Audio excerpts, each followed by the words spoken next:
¿Alguna vez has sentido que ciertos dolores emocionales parecen demasiado grandes como para ser solo un cruel azar de la vida? Como si existieran heridas en el pecho que no nacieron ahora, sino que nos han acompañado desde hace mucho tiempo, desde las primeras miradas de la infancia, desde los primeros silencios, desde los primeros no. A veces ni siquiera sabemos decir exactamente cuándo comenzó. Solo sabemos que duele y que sigue doliendo, incluso después de años, incluso cuando fingimos haber olvidado, incluso cuando la vida sigue. Hay dolores que insisten en quedarse, y no importa cuánto intentemos, vuelven callados, profundos, fieles, como si llevaran un mensaje que aún no hemos logrado descifrar. Es difícil entender por qué ciertas personas que deberían protegernos nos lastiman tanto. ¿Por qué un padre rechaza? ¿Por qué una madre no acoge? ¿Por qué un hijo se aleja? Son preguntas que resuenan a veces por décadas, preguntas que se convierten en oraciones sin respuesta. Y en esos momentos parece que Dios guarda silencio, parece que el universo entero está callado. Pero ¿y si ese silencio no fuera ausencia? ¿Y si ese silencio fuera presencia? Presencia de algo que aún no logramos comprender, pero que nos observa con amor paciente. Chico Xavier decía que los dolores que no comprendemos son lecciones que el alma aún no ha terminado de estudiar, y cuando escuchamos esto con el corazón abierto, algo se mueve dentro de nosotros, porque nos damos cuenta de que tal vez ese dolor tenga un sentido, no un castigo, no una pena, sino un llamado del alma para mirar más profundamente, para recordar lo que hemos olvidado, para encontrar una parte de nosotros que se perdió en el camino. El dolor entonces deja de ser un enemigo y comienza a ser una llave espiritual. André Luis, en Entre la Tierra y el Cielo, describe que en los bastidores de los conflictos familiares hay mentores espirituales. No interfieren directamente, no impiden que el dolor ocurra, pero acompañan, inspiran y esperan el momento adecuado en el que el corazón se abra para entender lo que los ojos no pueden ver. Muchas veces son ellos quienes organizan silenciosamente los reencuentros, incluso cuando esos reencuentros vienen disfrazados de desencuentros. El hogar, dice Emmanuel, no es solo el lugar donde vivimos, es el laboratorio del alma, donde ocurren los mayores rescates espirituales, no por casualidad, sino por amor. Un amor que a veces está oculto bajo el peso del dolor, la frialdad, la distancia, pero que aún palpita, porque el amor verdadero no desaparece. Se disfraza, se transforma, espera, y cuando llega el momento oportuno, cura. Jung decía que donde hay dolor, también hay una invitación simbólica a la integración del alma. Esto significa que cada herida lleva dentro de sí una propuesta de retorno a lo que somos, a lo que necesitamos comprender, a lo que aún falta reconciliar dentro de nosotros. A veces, este retorno duele, pero también libera, porque es en él donde reencontramos no solo al otro, sino a nosotros mismos. Por eso, ninguna pena profunda es ignorada en el plano espiritual. Cada lágrima que cae en silencio es registrada, cada pensamiento de desamparo, cada noche sin dormir, cada oración que parece perdida, todo es escuchado, todo es acogido. No estamos solos, aunque parezca. Hay una conciencia superior que nos acompaña desde antes del nacimiento, que nos conoce, que nos guía, que nos espera, y es a esa conciencia a la que hablamos ahora. Es con ella con la que vamos a caminar, porque el viaje de hoy no solo se trata de dolor, sino de significado, de reencuentro, de descubrir que quizá quien más te hirió en esta vida sea exactamente a quien más prometiste amar antes incluso de nacer. Hay dolores que parecen seguirnos como sombras, incluso cuando creemos haber superado, perdonado, dejado atrás. Vuelven, a veces discretos, a veces con fuerza, una palabra dicha en el momento equivocado, un olor, una fecha, un rostro en la calle, y todo regresa como si fuera ayer, como si el tiempo no hubiera pasado, y quizás espiritualmente no lo haya hecho, porque hay dolores que no son solo heridas del presente, sino llamados antiguos, señales de algo que aún necesita ser mirado con verdad. Cuando el dolor insiste en permanecer, no es necesariamente castigo, puede ser advertencia, puede ser un mensaje, un susurro del mentor espiritual, tratando de mostrarnos dónde el alma aún duerme, puntos ciegos en la conciencia, lugares donde escondemos el dolor por miedo a sentir. Pero el espíritu no olvida lo que necesita ser curado, y por eso lo repite en nuevos hogares, en nuevas caras, en nuevas relaciones, hasta que la herida se convierta en puente, hasta que la pena se convierta en comprensión, hasta que el corazón despierte. Es necesario escuchar ese dolor como quien escucha un mensaje del invisible, porque muchas veces es exactamente eso. Es un pedido de atención, un llamado a la presencia, un silencioso recordatorio de que el amor aún está ahí, esperando ser reconocido bajo los escombros del dolor. Y reconocerlo no es sencillo, requiere valentía, calma y compasión con la propia historia. Pero es en ese reconocimiento donde comienza el verdadero alivio, no el alivio del olvido, sino el alivio de integrar el dolor. El dolor que regresa no es el mismo de ayer, viene con la esperanza de ser visto de otra manera. Y cuando logramos hacerlo, algo se transforma, no en la otra persona, sino dentro de nosotros, porque ahí reside la verdadera liberación espiritual.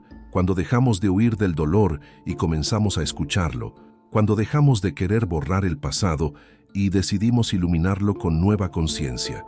Es por eso que a veces el dolor regresa, porque no está en contra de ti, sino contigo. Quiere recordarte algo que prometiste a ti mismo antes de nacer. No atravesar esta vida sin comprender por qué ciertas penas necesitan ser superadas con amor. Y esa memoria puede ser el inicio de la curación. ¿Cuántas veces el corazón cansado se aferra a la esperanza de que el otro cambie, de que aquel que nos hirió pida disculpas algún día, de que un padre ausente finalmente diga, ¿me perdonas?, de que un hijo vuelva, de que una madre nos mire como siempre hemos deseado ser vistos? Existe en nosotros una parte silenciosa que cree que la curación vendrá cuando el otro se transforme. Pero esto casi nunca sucede. Y mientras esperamos, enfermamos. Mientras esperamos, creamos prisiones interiores hechas de expectativa, frustración y silencio. El dolor emocional se intensifica cuando la paz depende de la actitud del otro, porque el otro puede nunca entender, nunca reconocer o incluso no tener conciencia de lo que causó. Y a veces, por más duro que parezca, el otro no tiene la capacidad emocional o espiritual para ofrecer lo que quisiéramos recibir. Cuando esperamos el cambio del otro para comenzar a curarnos, entregamos nuestra libertad en manos de quien no tiene las llaves, y eso aprisiona el alma, eso retrasa el viaje. Chico Xavier decía que la verdadera paz comienza cuando dejamos de exigir justicia emocional de aquellos que aún no saben amar. Estas palabras son un bálsamo, pero también una firme invitación. Una invitación a dejar de depender de un gesto externo para reencontrar la serenidad interior. Claro que el reconocimiento del otro es importante. Claro que sería más fácil si hubiera arrepentimiento, abrazo y reparación, pero la realidad espiritual no siempre se organiza así, y aún así es posible encontrar la paz. La liberación comienza cuando dejamos de centrarnos en lo que el otro hizo y volvemos la mirada a lo que esa herida intenta enseñarnos, a lo que aún permanece en nuestro interior, a lo que esa pena revela sobre nuestras necesidades, a qué parte de nosotros misma aún cree que solo seremos completos cuando seamos reconocidos. Son preguntas delicadas pero esenciales, porque la verdadera curación no proviene de afuera, nace del momento en que decidimos dejar de esperar y comenzamos a aceptarnos. Esto no implica concordar con lo sucedido, ni decir que fue justo. Significa simplemente que no permitiremos que nuestra paz dependa de una historia que quizá nunca tenga el desenlace esperado. Y paradójicamente, es precisamente en este punto de liberación donde a menudo el otro comienza a cambiar, no por imposición, sino por un cambio de frecuencia, porque cuando te liberas de la culpa, el lazo invisible se transforma y lo que antes era dolor puede un día convertirse en aprendizaje e incluso en amor. Es casi imposible aceptar con el corazón herido que nosotros mismos hemos elegido ciertos vínculos antes de nacer. ¿Cómo imaginar que un alma lúcida, ante el amor divino, habría aceptado reencarnarse al lado de alguien que la rechazaría, que habría elegido un hogar frío, distante o incluso violento? La primera reacción es negar el dolor. No parece compatible con la sabiduría. El abandono no parece contener propósito. Pero en el silencio de la espiritualidad, Existen historias que solo pueden comprenderse con los ojos del alma, según las enseñanzas de Kardec, y confirmado en las páginas vivas de los libros de André Luis. El espíritu reencarnante participa en la elección de las pruebas que enfrentará, y estas elecciones no se hacen por vanidad o ilusión, sino con una claridad que solo la vida fuera de la materia permite. Cuando el alma está liberada del cuerpo, ve las tramas del pasado, reconoce el dolor que ha causado, siente la urgencia de reparar y entonces acepta los lazos difíciles como un camino de regeneración. No se trata de castigo ni de destino ciego, sino de amor profundo. Amor por uno mismo, amor por aquellos que han sido heridos, amor por la propia evolución. Por ello, un hogar de dolor puede haber sido elegido por nosotros, no por el deseo de sufrir, sino por el deseo de curar el espíritu. El espíritu sabe que a menudo solo la convivencia cercana con quien nos hirió puede generar la alquimia necesaria para disolver los antiguos odios, miedos y culpas.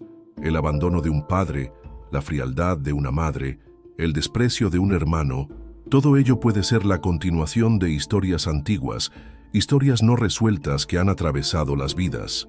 Secularizar la idea de que ahora se encuentra la oportunidad de un nuevo final no es fácil de comprender cuando nos encontramos en medio del dolor, pero existe una lógica superior operando incluso en el caos, una lógica que ve más allá, que contempla el alma detrás del personaje, que entiende que el reencuentro entre dos espíritus no sucede por casualidad, sino por necesidad. Y cuando poco a poco nos abrimos a esta visión más amplia, algo dentro de nosotros comienza a reorganizarse. El sentimiento de víctima cede espacio a la percepción de un argumento más complejo. El resentimiento empieza a perder fuerza, la compasión brota, y con ella la posibilidad de seguir adelante sin el peso de culpas o exigencias. Porque el verdadero reencuentro con los padres no se produce solo en el plano físico, sino cuando el alma reconoce que detrás del dolor existía un pacto silencioso de evolución, y este reconocimiento es un paso profundo hacia la libertad interior. Ciertas penas nos alcanzan con tanta precisión que parece imposible que sean accidentales. Es como si el corazón ya conociese aquella herida, como si solo estuviese siendo reactivada por un nuevo escenario, una nueva cara, una nueva vida. En el fondo, quizás sea exactamente eso. El dolor que surge entre familiares, entre personas que comparten el mismo techo, a menudo no es el primero ni será el último. Si no hay reconciliación, forma parte de un ciclo que solo termina cuando el perdón transforma el reencuentro en liberación. André Luis, en Acción y Reacción, revela que los vínculos familiares llevan consigo compromisos de otras existencias. Los espíritus se atraen por afinidad, pero también por deuda. Las vidas se cruzan de nuevo para reparar lo herido, restaurar lo quebrado, concluir lo inconcluso, y es precisamente por ello que surgen tantos conflictos dentro del propio hogar, porque es ahí donde están los reencuentros programados, no para repetir el sufrimiento, sino para rescatar el amor que un día se perdió. El reencuentro no siempre llega con afecto inmediato, a veces llega con antipatía, con rechazo, con rencor, a primera vista. Pero estos sentimientos no nacen de la nada, son vestigios de historias mal resueltas, restos de emociones antiguas que vuelven a la superficie para ser finalmente comprendidas. No es castigo, es misericordia, es la oportunidad que la vida nos ofrece para hacer las cosas de manera diferente, para no repetir el error, para no devolver el dolor, para no perpetuar el ciclo. Cuando vemos el dolor como una señal, se transforma en clave, deja de ser algo que queremos evitar y pasa a ser algo que puede abrirnos. A través de las puertas espirituales, empezamos a comprender que quien hoy nos hiere pudo haber sido, en otra vida, alguien a quien nosotros herimos o alguien que también sufrió por nuestras manos. Y ahora el destino nos reúne no para reclamar, sino para sanar, porque en el plano más elevado de la consciencia es el amor el que organiza todo, incluso cuando parece ser dolor. Es por ello que el perdón, en este contexto, no es solo un acto moral, sino una liberación energética, el fin de un ciclo kármico, la reescritura de una historia que ha atravesado siglos. Al perdonar, liberamos no solo al otro, sino principalmente a nosotros mismos, porque dejamos de cargar la memoria del rencor y comenzamos a escribir un nuevo capítulo, un capítulo que tal vez no tenga fin en esta vida, pero que sin duda tendrá otro comienzo en la próxima, un comienzo más ligero, más libre, más amoroso, como las almas prometieron unas a otras antes de reencarnar. Hay gestos tan sencillos que parecen casi invisibles, pero que en el silencio albergan una inmensa fuerza espiritual.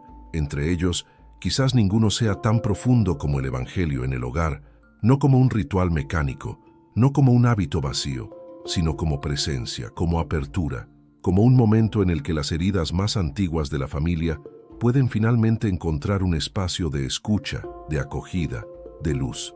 El Evangelio en el hogar no transforma a las personas de inmediato, pero sí transforma el ambiente, y cuando el ambiente cambia, las almas comienzan a respirar.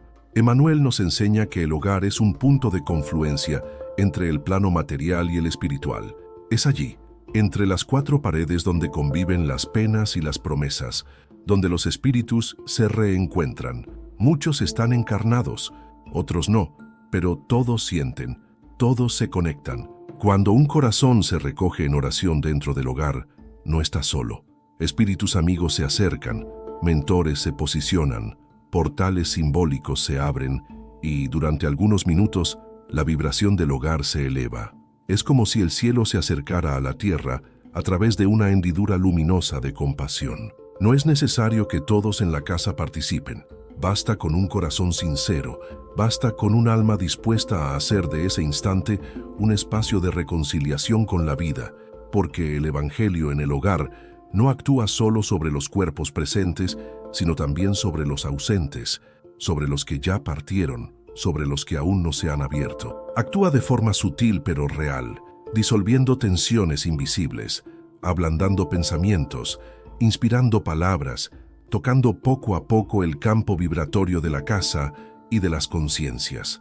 Muchos conflictos que parecen insolubles comienzan a suavizarse después de semanas de Evangelio. No por la magia, sin embargo, reside en la constante oración que reorganiza el ambiente emocional, desarmando el orgullo, silenciando el odio y abriendo el camino a la comprensión. A menudo en este ambiente transformado se produce un reencuentro inesperado, un pedido de disculpas, un abrazo, una mirada, o incluso a veces una ausencia que ya no duele tanto, un recuerdo que ya no pesa como antes.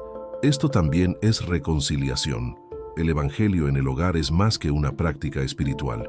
Es un gesto de amor invisible, un compromiso silencioso con la propia historia, una llamada a la paz.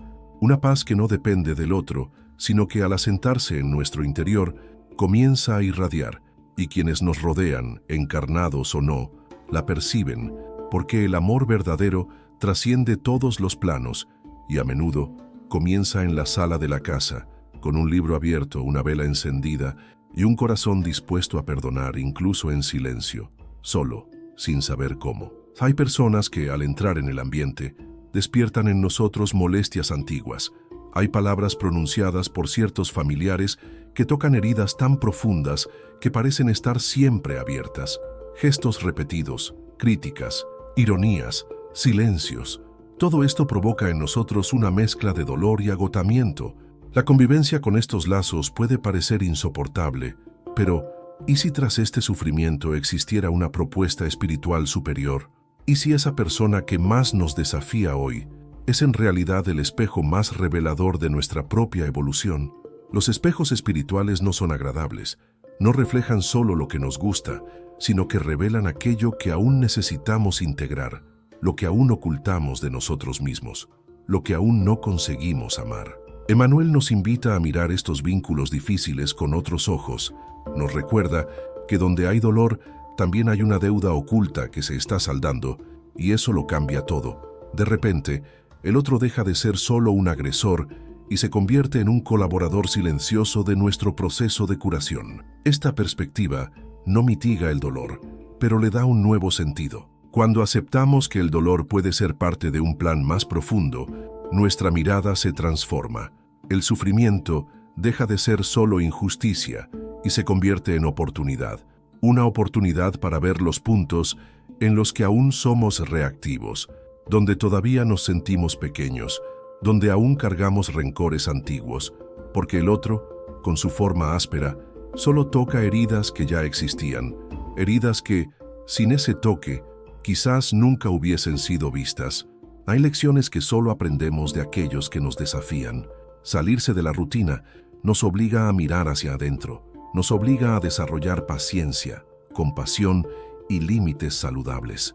Despiertan en nosotros tanto dolor como fuerza, y es precisamente en esta paradoja donde se esconde el propósito. Quizás ese familiar difícil sea el espíritu que aceptó venir a esta vida con la misión de ayudarnos a crecer, no porque él sea consciente de ello, sino porque, juntos, llevan una historia que aún necesita ser curada, y es en esa curación donde reside la verdadera liberación. No es necesario convivir íntimamente ni aceptar todo, pero sí es imprescindible comprender, porque comprender es el primer paso del perdón. Y el perdón, aunque silencioso, aunque solo interno, tiene el poder de disolver ataduras ancestrales, limpiar memorias espirituales y cerrar ciclos que parecían eternos. Por eso, tal vez quien hoy nos hiere es quien más nos ayuda a evolucionar. Ese reconocimiento, por más difícil que sea, es un gesto de grandeza del alma, un paso hacia la paz que ya no depende del otro, sino de uno mismo. Hay lazos que solo adquieren sentido después de que el otro se va. Hay sentimientos que solo se revelan en la ausencia, y hay amores que solo podemos vislumbrar cuando el tiempo ya no permite más palabras. Así fue con aquel hijo que vivió toda su vida creyendo que su padre no lo amaba. La distancia emocional era fría, casi cortante. El silencio entre ellos no era solo de palabras, sino de presencia. El hijo creció cargando la sensación de abandono, incluso viviendo bajo el mismo techo. Cada gesto no dado, cada cariño negado, se convirtió en una certeza dentro de él.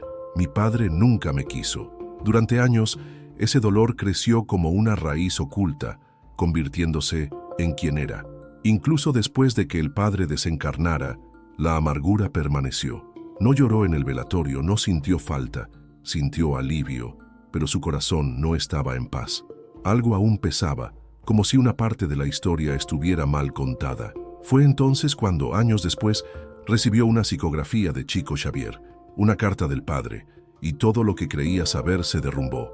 El padre no era ausente por desprecio, sino por miedo, miedo a repetir errores del pasado, miedo a herir, miedo a no saber amar.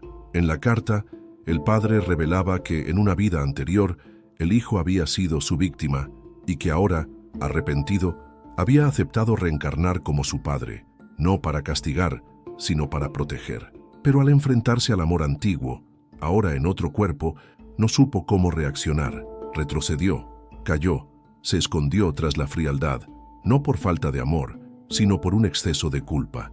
Esta revelación rasgó el corazón del hijo, porque, por primera vez, sintió algo diferente, compasión. Vio a su padre por primera vez como un espíritu en lucha, alguien también herido, alguien que no supo expresar amor, pero que lo amó a su manera, confusa e imperfecta, humana. Esta historia real resuena porque no es única. ¿Cuántos de nosotros llevamos el peso de las afrentas de personas que quizás hicieron lo mejor que pudieron, aunque no supieran cómo amar? ¿Cuántos lazos familiares están marcados por silencios que esconden dolores antiguos? La vida espiritual nos muestra que, a menudo, el reencuentro no es para repetir la herida, sino para iluminarla. E incluso cuando la reconciliación no sucede en vida, puede ocurrir después, porque el amor no termina con la muerte. El amor espera, el amor encuentra caminos. Esta carta no borró los años difíciles, pero abrió un espacio dentro del hijo para una nueva comprensión. Comenzó a orar por su padre, comenzó a conversar con él en sus pensamientos y con el tiempo, el peso en su pecho disminuyó. No porque todo se resolviera, sino porque finalmente lo entendió. Y cuando el alma entiende, incluso sin explicaciones completas, descansa, porque a veces lo que más necesitamos no es justicia, sino sentido. Y en ese sentido, el reencuentro espiritual no ocurre con palabras, sino con un perdón silencioso, verdadero y redentor. Hay dolores que no tienen nombre, que no surgen de una escena específica, de una palabra dicha o de un gesto visible. Son dolores que nacen del interior, como un peso constante, una inquietud que acompaña al alma sin explicación. Muchas personas viven así, se sienten culpables, pero no saben exactamente por qué. Se culpan por no haber sido mejores hijos. Se culpan por no poder amar como desearían. Se culpan incluso por existir, como si su presencia en el mundo fuera un error difícil de justificar. Esta es la culpa espiritual, silenciosa, persistente, invisible. No grita, susurra dudas, inseguridades, tristezas antiguas. A veces se manifiesta como melancolía constante, como un desánimo sin causa, como un miedo a no estar haciendo lo suficiente. Y en muchos casos, sus raíces son más profundas de lo que la vida actual puede explicar. Son memorias espirituales, marcas de otras existencias, errores cometidos en otras jornadas que aún vibran en el campo de la conciencia. El espíritu no olvida lo que hizo, pero la mente sí. Y cuando el espíritu carga con la culpa y la mente no la entiende, surge el conflicto interno. Esta culpa espiritual necesita ser acogida, no reprimida. Necesita ser reconocida con delicadeza, no con dureza, porque no es señal de debilidad moral, sino la sensibilidad espiritual es señal de que el alma está despertando a algo que aún no ha resuelto, y en ese despertar no cabe la acusación, sino el cuidado, la escucha y el amor propio. Manuel decía que nadie progresa espiritualmente con el látigo de la culpa, sino con el bálsamo del arrepentimiento sincero, y es en este arrepentimiento donde reside la posibilidad de la curación, una de las formas más profundas de lidiar con esa culpa. El diálogo con la espiritualidad, no como una exigencia, sino como un desahogo del alma, una conversación con el mentor espiritual realizada en oración, en silencio y con el corazón abierto, es posible. También lo es escribir cartas que no necesitan ser enviadas pero que alivian el pecho. En ellas, el alma se revela, el peso encuentra voz, el dolor encuentra espacio para transformarse, porque muchas veces lo que aprisiona es precisamente aquello que nunca se ha dicho. La culpa solo se disuelve con compasión, no con castigo ni con vergüenza, y esa compasión comienza cuando reconocemos que todos estamos en proceso, que todos erramos, que todos tenemos capítulos oscuros en nuestra trayectoria espiritual. Lo importante al final es qué hacemos con esa conciencia. ¿Nos paraliza o nos transforma? Porque cuando elegimos transformar la culpa, deja de ser prisión y se convierte en impulso. Impulso para hacer el bien, para reparar, para reempezar, para en definitiva caminar más ligeros, más auténticos, más conscientes de que la Xavier solía decir que la oración es la fuerza invisible que une las almas al amor de Dios. Y esa fuerza no reconoce la culpa, reconoce la intención, la sinceridad, el esfuerzo por trascender el orgullo. Y es ese esfuerzo el que genera movimiento espiritual, abre puertas, disuelve sombras, porque en el fondo la plegaria no exige perfección, exige disposición, disposición para amar incluso sin ser amado, disposición para perdonar sin escuchar disculpas, disposición para liberar sin retorno. Hay numerosos relatos de reconciliaciones que comenzaron así, con una oración tímida, con una frase dicha en silencio, con una intención susurrada entre rencores, y con el tiempo, algo empezó a cambiar. El sueño volvió, el recuerdo suavizó la nostalgia, apareció la esperanza o simplemente el peso del pecho disminuyó. Estos son signos, señales de que la oración encontró el camino, de que el vínculo comenzó a transformarse. Aunque nada suceda en el exterior, el interior ya no es el mismo. Por ello, la oración por quien te hiere no es sumisión, sino valentía espiritual, el gesto más noble que un corazón puede realizar frente a la adversidad, porque exige superación, renuncia, confianza en que el amor es mayor que cualquier herida, y cuando esa confianza se instala todo cambia, el vínculo se ilumina, el pasado pierde fuerza y el alma, finalmente, encuentra la paz que tanto buscaba, no porque el otro haya cambiado, sino porque tú elegiste amar donde antes había rencor. Y esa elección lo cambia todo, cambia la vibración, cambia el destino, cambia el alma, en silencio, pero profundamente. Hay momentos en que el cielo parece mudo, en que ninguna oración es respondida, en que ningún sueño llega, en que la intuición falla y el corazón, acostumbrado a buscar señales, se encuentra ante un vacío. Ese silencio espiritual puede parecer abandono, castigo, sensación de olvido, pero no lo somos nunca. A menudo, el silencio no es ausencia, sino lenguaje. Orientación que aún no puede traducirse en palabras, porque hay lecciones que solo se revelan cuando todo a su alrededor se silencia. Los mentores espirituales no gritan, no imponen, esperan el momento en que el alma esté lista para escuchar. Y a veces, lo que necesita escucharse no viene de fuera, sino de dentro. Por eso, el silencio espiritual es tan importante. Nos obliga a sumergirnos, a confrontar lo que evitamos, a escucharnos a nosotros mismos. Porque mientras buscamos respuestas externas, dejamos de percibir lo que ya está siendo mostrado dentro de nosotros a través de las emociones, los ciclos repetidos, los encuentros que nos desestabilizan, los días. En lo que todo parece estancarse, Emmanuel nos enseña que Dios habla en silencio, y esa voz no viene con promesas, sino con dirección. Una dirección que no nos libera del dolor, sino que nos guía a través de él con mayor conciencia. Con el tiempo, percibimos que el silencio no era vacío, sino gestación, preparación, el campo espiritual moviéndose en planos que nuestra mente aún no alcanza. Y cuando finalmente lo comprendemos, algo dentro de nosotros cambia. Comenzamos a confiar, no con los ojos, sino con el alma. Este tipo de confianza no se enseña.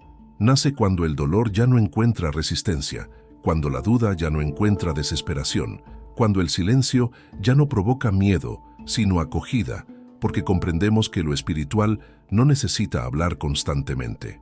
A veces, solo necesita estar presente, y siempre ha estado presente en los gestos pequeños, en los encuentros inesperados, en las sincronicidades que pasan desapercibidas, en los detalles tan sutiles que solo pueden percibirse con el corazón en silencio. Por lo tanto, si sientes que todo está en calma, no te apresures a buscar respuestas. Quizá la respuesta sea precisamente esa quietud. Quizá en ese momento, lo más importante no sea entender, sino permanecer, confiar y continuar, porque el silencio espiritual es, a menudo, el campo sagrado donde nace la verdadera transformación, aquella que no se ve, pero que prepara el alma para algo mayor, algo que un día tendrá sentido.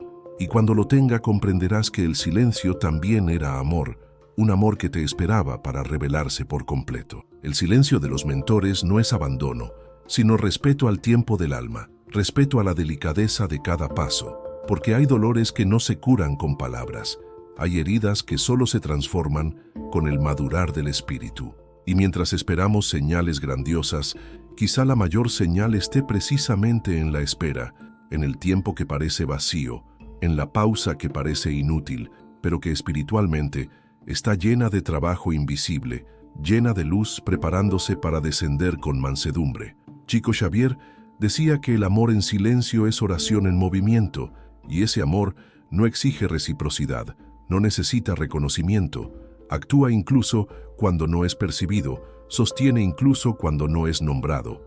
En muchos hogares, el amor continúa existiendo aunque no haya contacto físico, aunque no haya conversaciones, incluso con dolor, porque el espíritu que ya ha aprendido a amar sabe que el otro también está aprendiendo, aunque aún hiera, aunque aún huya, aunque aún no sepa decir perdóname.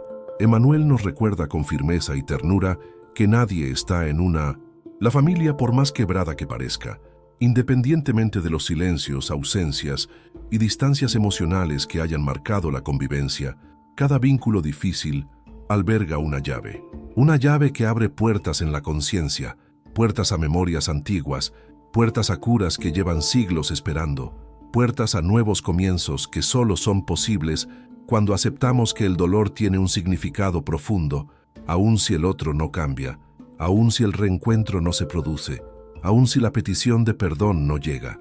Puedes cerrar el ciclo, puedes rescatar tu parte del amor, puedes dejar que el perdón brote, no como imposición, sino como libre elección, porque al perdonar no estás negando lo ocurrido, estás liberándote a ti mismo, abriendo espacio para que el alma respire, eligiendo caminar sin el peso del rencor, sin la necesidad de venganza, sin la prisión del pasado. Allan Kardec escribió que la verdadera caridad comienza en el hogar y a menudo comienza en silencio. Es en ese silencio donde germina la luz de la comprensión, la luz del perdón, la luz de la misión cumplida, aunque imperfecta, porque no estamos aquí para ser perfectos, sino para ser completos.